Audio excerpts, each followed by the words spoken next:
SNS 보면은 나만 항상 무주택자인데 저 사람들은 집도 사가지고 집도 오르고 내가 집을 사니까 또 집은 떨어지고 나보다 공부도 못했던 게 유학 가가지고 막 저렇게 잘 나가고 있고 나는 하와이 한 번도 못 가봤는데 그냥 남편 잘 만나더니 그냥 쟤는 그냥 1년에 뭐 그냥 주기적으로 맨날 가가지고 하와이 죽돌이처럼 놀고 있는 것 같고 그냥 나만 뭔가 못하고 있는 것 같고 다른 사람은 다 잘 되는 것 같아요. 뭔가 항상 이런 요소가 있다는 거죠. 되게 화나죠. 엄청난 상대적 박탈감이 몰려오죠. 핸드폰 그냥 잠이나 자야겠다. 에이씨 괜히 집은 잡쳤냐고 핸드폰을 두면 또 어때요? 약간 그 안에서 스며들어오는 공허함, 침울함, 우울감이 스며들어오게 되죠. 사실 우리가 감정적이야 라는 표현을 하면 그게 보통 칭찬이라기보다는 약간 욕이잖아요. 그게 왜 그러냐면 우리가 보통 경험하는 감정들이 3대 감정이 있어요. 첫 번째가 불안이에요. 두 번째는 분노예요. 그리고 세 번째는 우울입니다. 어떤 면에서는 이런 거예요. 이게 3대 어떻게 보면 마차가 계속 돌아가는 거거든요. 이 트라이앵글처럼. 내가 너무 불안한 거예요. 그래서 이 세 가지 감정을 가지고 내담자들은 보통 많이 옵니다. 근데요, 보통 정도는 우리가 다 참아요. 불안과 분노와 우울을 느끼지 않는 사람은 거의 없습니다. 뭐 그런 사람 전 존재하지 않는다고 사실 생각하는데. 근데요, 그 정도가 굉장히 셀 때 옵니다. 엄청나게 셀 때. 그런데요, 한꺼풀을 딱 벗겨보면 심리적 이슈로 상징되지만 그 안에 다 인간관계 이슈가 되게 큽니다. 저는 이 일을 하면서 깨달은 게 있어요. 사람에게 있어서 가장 큰 상처를 주는 거, 가장 불안하게 만들고 가장 화나게 만들고 가장 우울하게 만드는 존재는 사람이구나라는 거를 저는 깨닫습니다. 그래서 사실은 오면은 우리 어머니 좀 바꿔주세요. 우리 남편 좀 바꿔주세요. 아니 제가 아니고요. 우리 아이 좀 어떻게 찾겠던 우리 아이가 왜 이렇게 된 거예요. 다 이렇게 오세요. 근데 상담자들은요. 정확하게 알고 있어요. 무엇을 알고 있냐면 나도 나를 바꾸기 쉽지 않은데 지금 내 앞에 있는 사람이 아니라 타인을 바꾸는 거는 더 어렵겠죠. 그래서 그것이 어렵다는 것을 어떻게 보면 넌지시 가르쳐 줍니다. 내담자가 바꿀 수 없는 거에 대해서 집중하는 것이 아니라 그럼에도 불구하고 내가 바꿀 수 있는 요소에다가 훨씬 많이 집중을 하죠. 처음에 저도 훈련받고 수련받고 할 때는 아니 이게 뭐지? 멀쩡한 사람이 이렇게 없지? 근데 지금에 이르러서는 저는 어떻게 생각하냐면 저는 사람이 희망이라고 생각합니다. 저는 고상하게 상담하지 않아요, 사실. 어쩔 때는 제가 더 많이 울 때가 있어요. 너무 마음이 아파가지고 막 펑펑 울 때가 있거든요. 아유, 채통 좀 지키세요. 그럴 것 같잖아요. 근데 제가 우는 모습을 보면서 그 사람도 같이 울어요.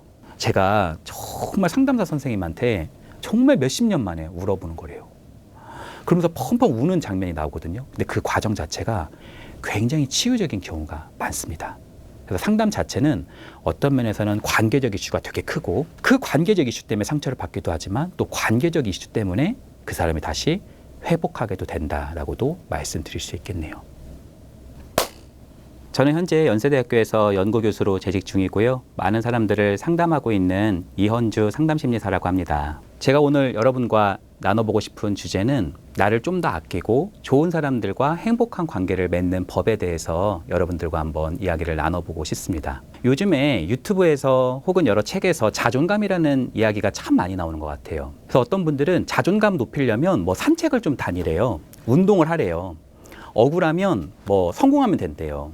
근데 사실요, 자존감은 그렇게 한다고 해서 그렇게 급속도로 바뀌는 개념은 좀 아닙니다. 이것을 위해서는 자존감이 무엇인지 우리가 한번 살펴봐야 되는데요. 자존감이라고 하는 것은 나 스스로를 소중하게 생각하고 또 가치 있게 생각하고 또 긍정적인 존재라고 믿는 마음에 대한 거예요. 객관적인 것보다는 좀 주관적인 요소가 되게 크다라고 말씀드릴 수 있어요. 이것을 위해서는 자존감이 무엇인지 우리가 한번 살펴보는 것도 되게 중요한 것 같아요. 자존감은 크게 세 가지가 있습니다. 첫 번째는요, 나 스스로를 소중하게 생각하는 겁니다.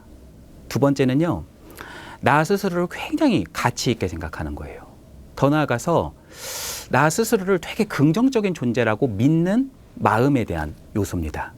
우리가 소나타를 타다가 그랜저로 우리가 업그레이드를 했어요. 그러면 자존감이 좀 업그레이드 될 수도 있습니다. 그런데요, 시간이 좀 지나잖아요. 그러면 제네시스 같은 거, 그런 게 보이기 시작을 하는 거예요.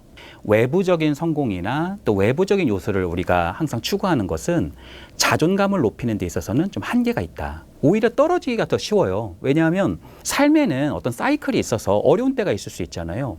그랜저를 타다가 다시 소나타로 내려가야 될 수도 있잖아요.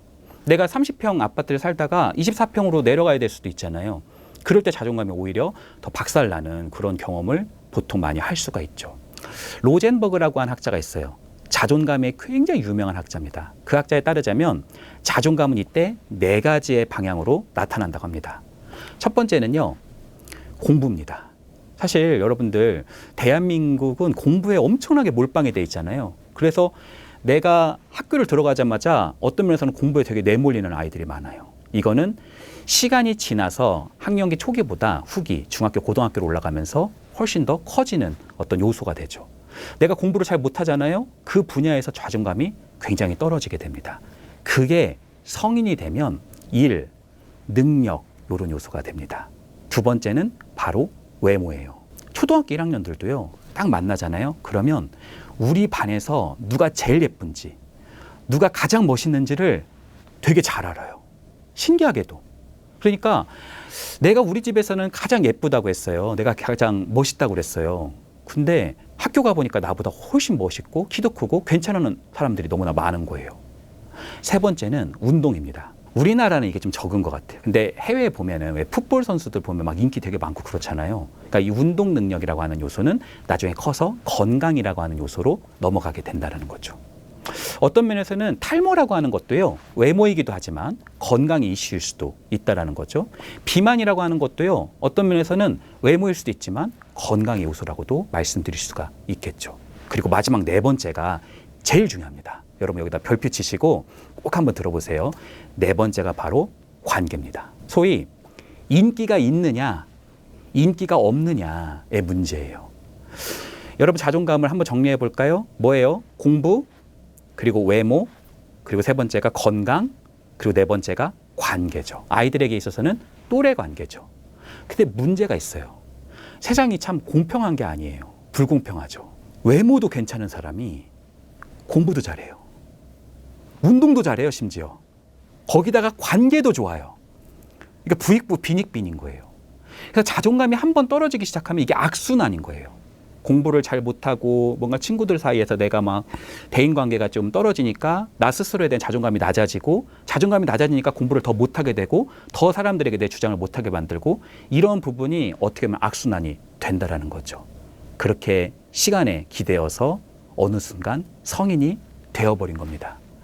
어린 시절 때는 엄마 좀 힘들어, 나 진짜 너무 힘들어 그렇게 표현하는데, 야, 너 지금 정신이 있는 거야? 야, 선행학습해야. 아니 그래야 너 쫓아가. 요즘에 너 그렇게 안 하면은 다 뒤떨어져. 중학교 가가지고 갑자기 교과 과정이 갑자기 엄청나게 올라가진단 말이에요. 이때 막 사춘기가 몰려와요. 야, 너 정신 똑바로 차려. 일단 고등학교 가서 얘기해. 고등학교 올라가잖아요. 야, 너 대학 1년 남았어. 응? 너 어떻게 하려고 그래? 대학 가서 얘기해. 이제는 네가 역할과 책임을 다하래요. 그런데 우리 안에 채워지지 않은 어떤 결핍감, 나를 정말 환대했던 어떤 기억이 별로 없는 것들, 이런 것은 우리의 자존감을 갉아먹는다라고 말씀을 드릴 수가 있겠죠. 그럼 여러분들 어떻게 해보면 좋을까요? 크게 3가지의 효과가 있어요. 첫 번째는요, 나를 깊이 이해하는 습관입니다. 내 안에 숨겨져 있는 깊은 상처, 열등감, 그 당시에 내가 겪었던 어떤 외로움, 슬픔, 이런 것들을 충분히 내가 깨닫는 것도 매우 중요한 요소이기도 합니다. 나를 깊이 이해해보고 내가 정말 잘 보이고 싶은 나뿐만 아니라 내 안에 숨겨져 있는 정말 약하고 상처 입은 나까지도 충분히 안아주는 습관, 그것이 매우 중요하다고 말씀드릴 수 있겠죠. 두 번째는요, 타인을 이해하는 겁니다. 어떻게 보면 잘 손절하고, 나쁜 사람들 잘 손절하고, 그냥 내가 잘 피해 다니고, 이런 거는 어떻게 보면 되게 초보적이라고 말씀드릴 수 있고, 오히려 타인에 대한 이해를 너르고 깊게 하는 데 목적이 있을 수 있습니다. 예를 들어 볼게요. 타인에게 있는 긍정적 포인트를 많이 찾아서 그 존재와 어떻게 보면 그 요소와 우리가 많은 관계의 터전을 넓혀가는 게 되게 중요할 수 있고요. 어떤 면에서는 타인이 나에게 상처를 주잖아요. 근데 내가 타인을 전혀 몰라요. 내가 되게 믿고 있었어요. 근데 그 사람이 나한테 상처를 확 줘요. 그럼 나의 마음은 어떨까요? 엄청나게 상처를 받겠죠, 사실. 내 마음이 되게 상하겠죠. 근데요, 그 사람 패턴이 다 보여요. 그 사람이 나한테 그렇게 하는 까닭이 내가 미워서가 아니라 어쩌면 그 사람의 삶의 세월 속에서 너무나 많은 상처들이 많아서 그 가시가 자기도 모르는 사이에 나한테 상처를 주었다라는 것을 알게 되면 이 사람이 비난을 해도요, 그게 좀 덜 아프죠. 그리고 마지막 세 번째는 타인과 좋은 상호작용을 맺는 그 기술입니다. 저는 여러분들에게 크게 세 가지를 말씀드리고 맺으려고 합니다. 첫 번째는 반영이에요. 타인이 너한테 뭔가 얘기를 할 때 그 사람 안에 숨어있는 정말 그 사람이 원하는 게 뭐지? 그 사람 안에 있는 욕구가 뭐지? 그것을 내가 생각해서 그것을 내가 충분히 비춰주는 거예요. 기분이 나쁘셨다면 제가 심심한 유감을 표합니다. 이렇게 너무 딱딱한 표현보다는 어떻게 하는 게 나아요? 마음이 상했다면 정말 죄송해요. 제가 그런 말 하지 말았어야 되는데 라고 표현하는 것이 훨씬 그 사람 안에 들어갈 수 있는, 스며들어갈 수 있는 요소가 된다는 거죠. 두 번째는 인정입니다. 상대를 항상 인정해주고 상대를 항상 수용해주고 작은 부분에 대해서 상대를 긍정할 수 있는 요소. 여러분, 관계에서 내가 상대를 인정하지 않아요. 어떤 그 부인이 된장찌개를 맛있게 끓이는 레시피를 연구를 했대요. 그래서 남편이 항상 비난하는 사람인데 진짜 최첨단 레시피를 가지고 그 된장찌개를 끓였다 하더라고요. 이제 남편이 소고기 좀 넣는 걸 좋아하는데 그것도 막 넣어가지고 끓였다 하더라고요. 그래서 여보 이거 한번 먹어봐 해서 된장찌개를 줬대요. 근데 남편이 그걸 후루룩 떠서 이렇게 입에 넣은 거예요. 근데 남편도 되게 맛있었던 그 눈빛이 딱 보이기 시작을 한 거예요. 그래서 얼른 가서 물어봤대요. 맛이 어때? 라고 물어봤대요. 남편이 갑자기 표정 관리하면서 된장찌개가 뭐 된장찌개지 그랬다는 거예요. 왜 그랬을까요? 교만할까 봐. 어떤 면에서 내가 그 사람에게 된장찌개를 맛있다고 하면은 내가 뭔가 손해보는 것 같은 그런 느낌을 가질 수 있다는 거죠. 그 남편은 왜 그런 태도를 보였을까요? 제가 한번 여쭤본 적이 있거든요. 그랬더니 이렇게 얘기하더라고요. 그렇게 말하면 아내가 교만해져요. 어떤 면에서는 그 사람을 긍정하면 안 될 것 같은 나의 어떤 신념이 나를 자리 잡고 있다는 거죠. 근데 소위요, 관계는 상대를 인정하는 것에서부터 시작합니다. 여러분, 인정이라는 표현을 항상 좀 기억하셨으면 합니다. 내가 중요한 존재가 되고 싶고요. 내가 인정받고 싶으면 무엇을 하시면 되냐면 상대를 중요한 존재로 만들면 되고요. 상대를 내가 인정하면 됩니다. 내가 상대를 계속 인정하다 보면은 그 사람도 어느 순간 나를 조금씩 인정하기 시작을 해요.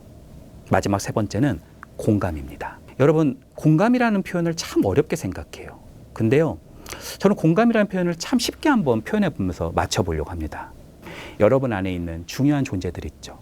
사랑하는 사람들, 그 사람들과 공감할 수 있는 터전, 토대는 우리의 삶을 굉장히 풍성하게 할 뿐만 아니라 그 사람의 자존감도 높이고 나의 자존감도 같이 올라갈 수 있는 가장 중요한 토대가 된다라고 여러분에게 말씀드릴 수 있을 것 같습니다. 한번 정리해 볼까요? 나를 깊이 이해하는 거.